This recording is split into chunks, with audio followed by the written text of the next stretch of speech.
புனிதம் சூழுமலை புண்ணியங்கள் வாழுமலை பூதலம் யாவும் வந்து போற்றுகின்ற சபரிமலை.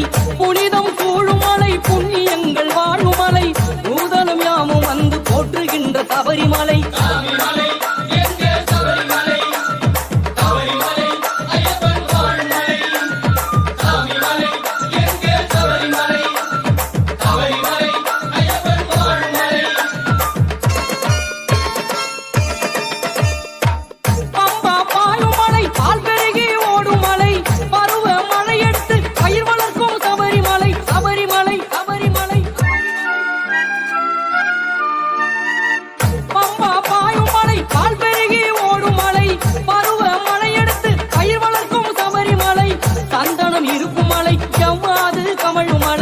சத்தியம் அத்தனைக்கும் தத்துவமாயான மலை, சந்தனம் இருக்கும் மலை, செவ்வாது